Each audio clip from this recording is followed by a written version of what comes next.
on the beautiful Monterey Peninsula. It is round 17 of 17. It's the final occasion for 2023, and here in California, it's the Firestone Grand Prix of Monterey at WeatherTech Raceway, Laguna Seca. Drivers to your cars, please. Drivers to your cars. Radio check, driver, radio check. Loud and clear. Gonna execute. Be there at the end, man.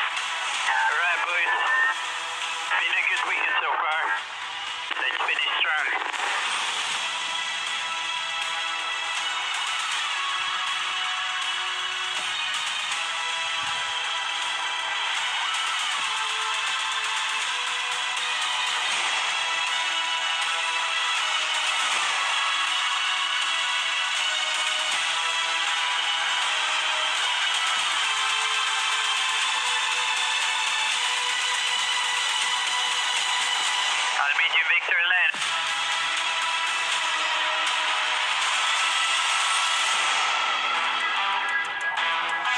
For one last time in the 2023 NTT Indycar season, it is Go Fast Day.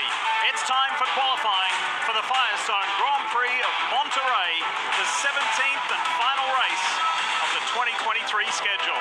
As we welcome you to the world-famous WeatherTech Raceway Laguna Seca here in California. And we got the full team ready to go to see who has the speed. Hi folks, Lee Diffie, Townsend Bell, James Hinchcliffe with you, along with Marty Snyder, Kevin Lee and Dylan Welsh on a beautiful California afternoon. So there is a 3-minute hold at the moment. There was just a little bit of last-minute track cleanup, and we will be ready to roll in this multi-phase, multi-group qualifying. We're ready to go on what could be one of the most spectacular qualifying sessions of the year. No question it's going to be spectacular, but I would say it's the most important if you trust the statistics. Of all the active tracks on the schedule, Laguna Seca has the highest average start position of the race winner at 2.8. James, as you know, to win here, you have to start up front. It puts tremendous pressure on the drivers, the engineers, and the teams to get it right over the next hour. It's something like 20 out of 25 of the last races have been won from the front row. So to your point, Townsend, it's all about qualifying in a lot of ways. Last year was a bit of an outlier. I think 11th was where Pelot started and brought home that dominant victory. But with all the new elements the teams and drivers are facing, it is a huge challenge going into what could be the most important qualifying of the season. So Marty Snyder, hang on tight. This is going to be quite the ride with this new repaved circuit. The risks they've been taking, the speeds we've seen, here we go. Yeah, it's going to be fast. It's going to be crazy, Diff. And you talk about the risks the drivers are taking. Talking to Alexander Rossi today, he says the track really kind of wants you, invites you to take it a little bit further, and then it'll bite you all of a sudden. So there has been a test session earlier this week, and we've had 2 practice sessions since then. There have been 21 reds in those 3 sessions of practices here at Laguna Seca. That's what the drivers and the teams are trying to avoid. The other thing they're going to have to consider is how long it takes the red tires to come in qualifying. So today, Alexander Rossi's team going to run a few laps on these primary tires. You can see their stickers. Then they're going to waste no time, come to pit road, put those sticker alternate tires on, and go out and try to get them up to temperature, Kevin Lee. And when you talk about 21 reds, that leads into some of the uncertainties. Colton Hurd is one of those that says, I don't really know what my car is. I haven't run more than a couple of corners on those alternates all weekend, but he has been fast. Fastest yesterday in practice, 6th today. And remember, this is the house that the Hurd has built. Dad Brian won here 2 times. Colton won his very first car race here, and 2 times in Indycar as well. So you know he's going to be a factor this weekend. Dylan Welch. Kevin, there's been some uncertainty about who is going to be in the number 14 car for AJ Foyt next year. Just spoke with Larry Foyt and Santino Ferrucci a little bit ago.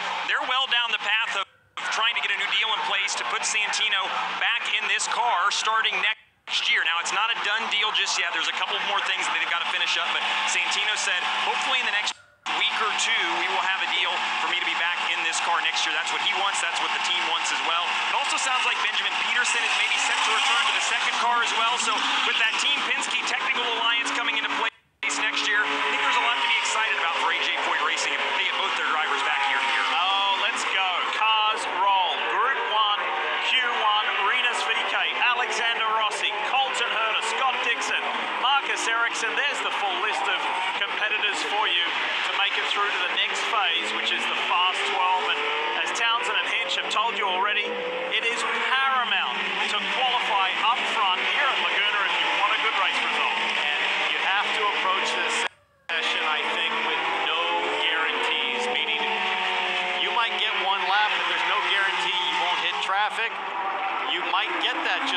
lap. There's no guarantee that this thing's going to run green all the time. You heard the stats from Marty Snyder. A ridiculous number of red flags in both of the practice sessions and on the Thursday test day.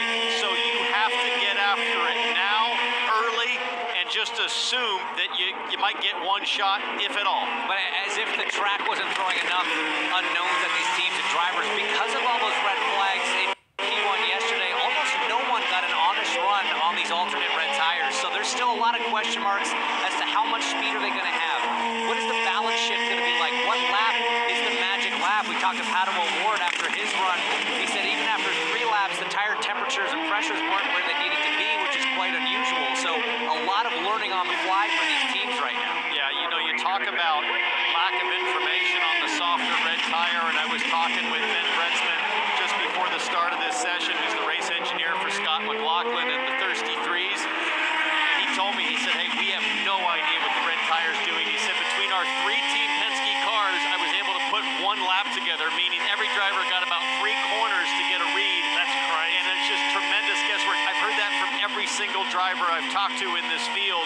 They have no idea what's about to happen when the softer red tire goes on. The other challenge that you have, we talk about it a lot in qualifying, Townsend, but we saw a little bit of this in practice. We have 13 cars on track right now. It's only a 2.2-mile track with all these long, fast corners. You want a little bit more room. You want that sort of perfect pocket of air in order to have clean air through these long, fast corners like turn 9 here. We're watching Alexander Rossi doing it right now. He was quick this morning, Marty. Always quick here at Laguna Seca for Rossi. So their plan sort of surprises me, Hinch, a little bit. Just talked to Brian Barnhart a moment ago.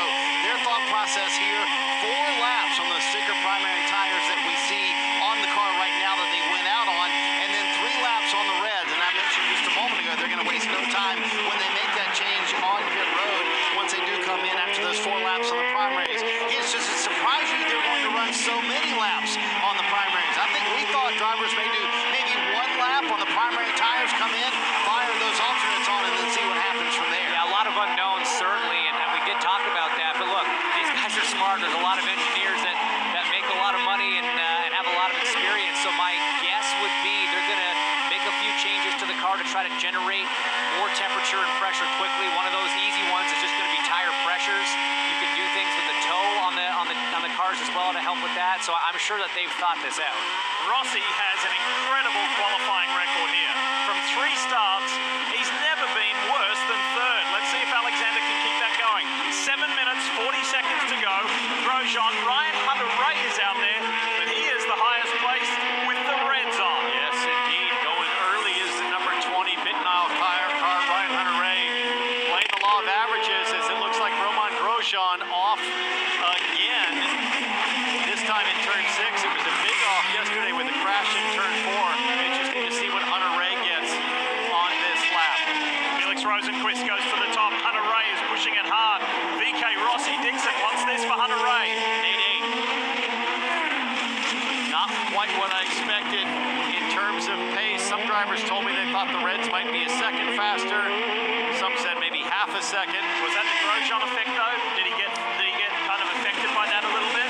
But how about Tom Blomqvist? He's another driver that went out on those reds right away, and he goes all the way to the top with a 1:08.0, half a second quicker than Rosenquist. This is huge for Blomqvist. I know it's early on in the session, but so far for a driver highly touted for his abilities and confirmed now to be a full-time driver with Meyershank Racing next year, for him to go to the top of the charts at any moment in the session is huge progress. He's trending even better, Dylan, on this lap, now just 200s down. And there are obviously things that Tom wants to improve on just to make himself more comfortable behind the wheel as he learns this IndyCar series. But talked to him yesterday after practice where he was 11th at the end of the session, and he said, the big thing this weekend is that I've got great data from my teammates that can really help me out here, specifically Colton Herta. We know how good he is around this racetrack and with this Meyershank team having an alliance with the Andretti Autosport.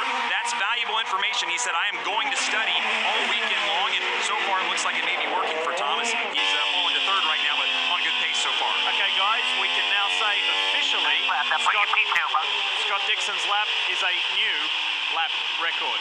The old qualifying record was a 1:07.7.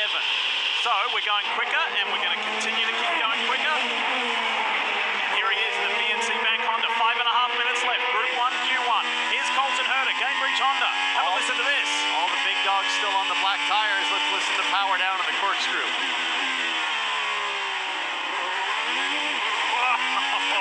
Spins it up as you crest the hill. Little short shift out of Colton Herta. He's tracking pretty well. Where does that put him? P5. P5 right now. So nobody in the top 6 except for Bloomquist did it on the Reds, but none of the big dogs have put the softer compound down yet. Now Rosenquist goes to P1. And the McLarens look hooked up. Rosenquist and Rossi have been up there pretty much the entire session, every lap. As the track gets quicker, as the tires get quicker, they're just delivering. Bit of a mixed bag behind them. Let's see what Grosjean can do after that lap was abandoned for the turn 6 off. He ends up P5, knocking Bloomquist out. Early P5. Let's talk Dixon, Kevin. Scott Dixon has come in, like Marty was hearing, 4 laps. That's what he did as well. Quick time on the primaries. Mike Cole said 3 laps is what we think it's going to take on the alternates. Dixon is going to release right now. What a finish of the season it's been for him. It won't be a 7th championship, but 2 wins and a podium in the last 3. For the 43-year-old New Zealander who just seems that age doesn't affect his performance, his strategy, his execution. I'm not going to say he gets better with age. He's just Scott Dixon. It is what it is. Ticked a lot of boxes this season, James, in terms of reminding everybody his mastery in things like saving fuel and racecraft. How cool would it be for Dixon to be outright fastest today in qualifying? That would just be another giant flex for the 6-time champ. Sure, when I actually was chatting with him in an interview earlier this weekend, and I said, man, how do you do it? What's the secret? And he goes, there's no secret, I just love it. The secret is the love of the sport, the love of winning races, obviously with a great operation at Chip Ganassi Racing, and that just fuels this guy to keep showing up and keep just putting a stomping on the field from time to time. And that's it, right? Enthusiasm always wins out. Passion always wins out. If you don't have to try to like something, it's going to come a lot easier and you're going to do it with a lot more conviction. And that smirk that Dixon has worn so prominently for the last 20-plus years, I think, is a subtle reminder that many have tried, but nobody has fully figured out the Dixon mojo, way. the Dixie dust. They don't know where to find it. You expect that pace out of guys like Rosenquist and Dixon, but guys, I'm super impressed with Yuri Vips right now in that number 30 machine. The rookie here, up in P3 at the moment.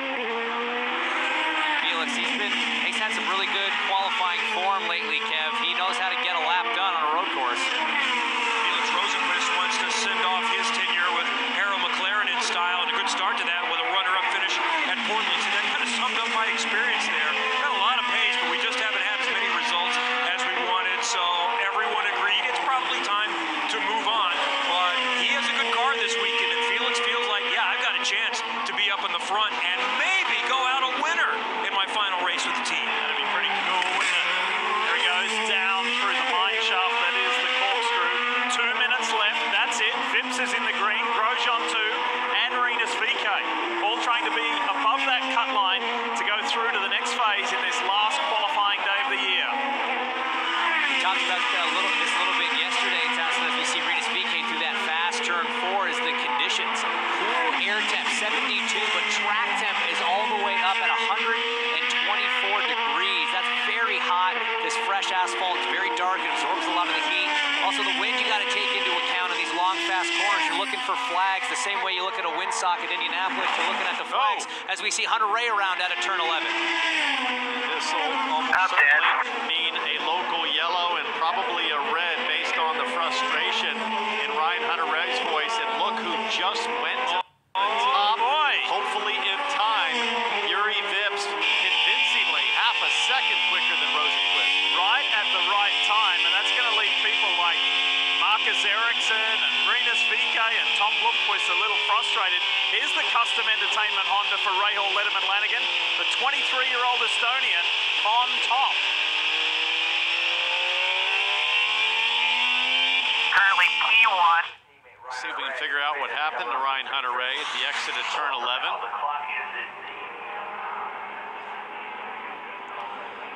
I don't know, went long on the brakes and then kind of just got after the throttle and it just stepped out and came around on him. That was unusual. Dylan, what can you tell us about Yuri Vips? They must be thrilled down there. Well, and remember, it's only his second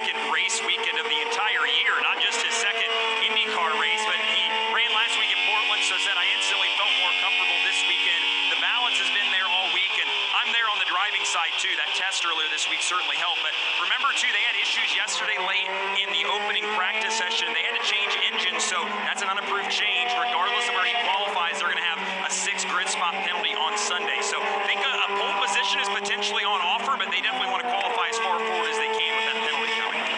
So far, so good as he dives for the pits in the MyJack Honda for Rahal Letterman-Lanigan in just his second IndyCar weekend.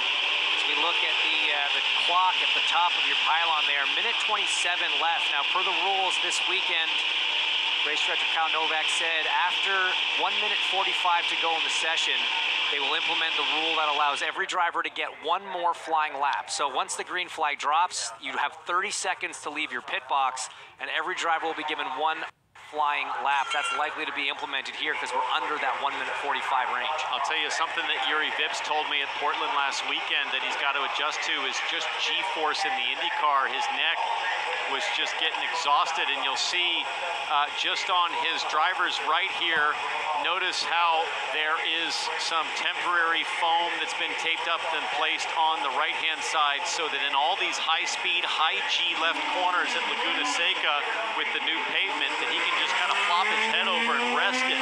Not something you would normally be doing when your neck's fully tuned up, but that's what it's like as a rookie coming to IndyCar and just trying to get your body ready for the physicality of a lap around here. Hinch, think about what he told Dylan yesterday. He said, just the fact that I haven't raced in about a year I'm just getting back into race weekend cadence. So last weekend was invaluable.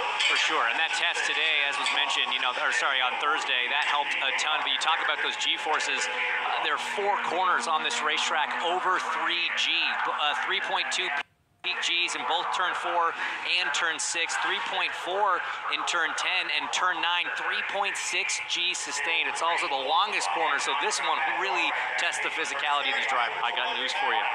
4.1 is what I got out of Andretti in turn 9. All right. So this place is gripping up. It's gripping up. Maybe these are primary tire laps, not the alternates. It is fully loaded. And Graham Rahal told me just 5 minutes ago, he said, I'm going to try to go flat on reds right here in turn 9. This long downhill, rainy curve.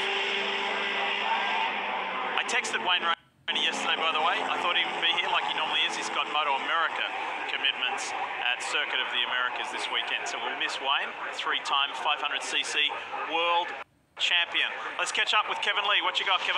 Well, it's got a chance to be a good rebound for Romain Grosjean in his final weekend with Andretti Autosport. His status next year is TBD, looking at other opportunities. But remember, he had a crash yesterday in practice and struggled with the start of today's practice. Said he was having trouble slowing the car, so they changed the rotors. It got a lot better in the second half of practice, and right now, he's in position to be able to transfer. Session extended, or, well, the time was stopped, as you saw on your clock, to ensure that everybody gets at least one flying lap. We see, and history tells us, that it's highly unlikely that amounts to anything. Especially when you've already used up the newness of those Firestone Reds. I think Yuri Vips is in great shape. This is all about transferring to the top 12. So it's guys like Bloomquist or Ferrucci maybe that are hoping to bump a Colton Herta, Rinus VK, who's been super fast. How about Marcus Ericsson from Chip Ganassi Racing? Would like to see a big jump happen on this one flying attempt. He's out there with just one car in front of him. It's Alexander Rossi. So Ericsson's got a really nice piece of asphalt to claim and stay in clean air for this lap. And Marcus really loves this place, the European nature of it. He's had 2 back-to-back top 10 results here in his time at Chip Ganassi Racing. He says farewell to the team that he has won every IndyCar race with, including the Indianapolis 500 and this year's runner-up spot before he heads off to Andretti for his new future in IndyCar. But he'd like to go out in the Husky Honda in the best possible way. He's right there, 2000s up. If you're Marcus Ericsson, you've got to be brave, you've got to push, you've got to absolutely put it all on the line, but at the same time, hit your marks. You cannot afford to be even 1 inch off the line around here. If you nail your apexes, you might have a shot. And I mean, that's just a normal qualifying lap in IndyCar, but especially with this new surface, we've seen how slick it is offline, how a few inches off the apex can end in devastation, and Ericsson is on a heck of a lap, 4 tenths up now, 5 tenths up. He hung that left rear off the exit of turn 4. I thought he might find some sand. He's got to get through turn 6, the hardest corner, I think, on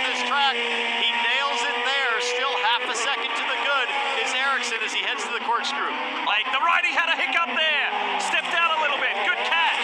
Marcus Ericsson, 6, almost 7/10 of a second to the good. Keep digging through 9. It is all there. Alternate start-finish line right there. Boom! Up to third by 2/1000ths of a second. But a lot of green below Ericsson. Ericsson falls to 4th. Now VK on a flyer. Vips has been dislodged. Dixon has the top spot. Rosenquist now on the bubble. Ericsson to P5. What did history tell us? That very rarely it changes? Well, forget about that. It's changing now. He's on the bubble now as Ericsson, as we see Rinus VK down in 10th. Looks a little bit off the pace. Can he get it here through turn 9? Oh, wow. And he does. Jump Wow. VK got all of turn 9. That was huge. Nice job. Grosjean to P2. Big lap there. Ericsson, he's out. Rossi's out. Herta's out. Canapino. Agustin Canapino goes P6. Wow. Unreal with one flying lap. How that changed. And Colton Herta finds himself on the wrong side of the line. We were singing Marcus Ericsson's praises, and now Santino Ferrucci goes up, bumps Canapino out. That was spectacular. Think about that, guys. We thought we saw Ericsson confidently in the top 6. He falls to 10th.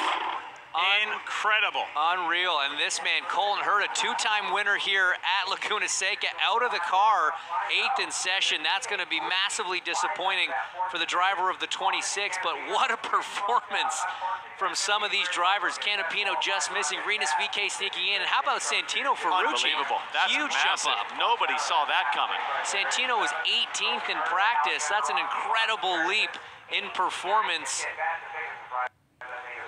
And I think we're seeing a qualifying racetrack and format here that just rewards raw ability. I think this is about just nailing it at the right time. Setup might not be perfect, but all these guys just went for it. Canapino should be very proud. Just missing out. Marcus Ericsson's like, that's probably one of the best laps I've ever done. And it still wasn't enough. What happened? How did I end up 10th? That was exhilarating. Going to be career best finish for Agustin Canapino, who's going to be at the top of this does not advance list, but still very impressive for him. Like you say, some disappointing results from behind that. Well, just think about all the praise we were heaping on most of these drivers. Rossi, Bloomquist. Oh, yeah. Now they're out, and I'm sure they'll be scratching their heads and going, how in the heck did that happen? So while they don't go any further, these guys did advance, and this turnaround for Rinus VK, this late season turnaround, continues. He's showing us that it was no fluke last weekend. What about AJ Foyt Racing? Santino Ferrucci and the rookie, Yuri Vips, who went to the top before the red flag, and his time stood good enough.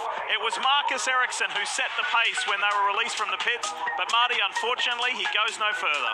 Boy, we got to watch his lap. That was pretty incredible. How frustrating is it to have a lap that looked that good, Marcus, and not be able to transfer? Yeah, no, I just locked up their rears into the corkscrew, and I think that's ruined my lap. So it was tough. It was really the only time I went full speed into the corkscrew because it was traffic and red flags and all that. So it's frustrating because the car was really fast all weekend. Is there a way to describe how enticing this track is to push it to the edge and how easy it is to get over that edge, Marcus? Yeah, I mean, it's a lot of grip now with the new surface, and it's really fun to drive.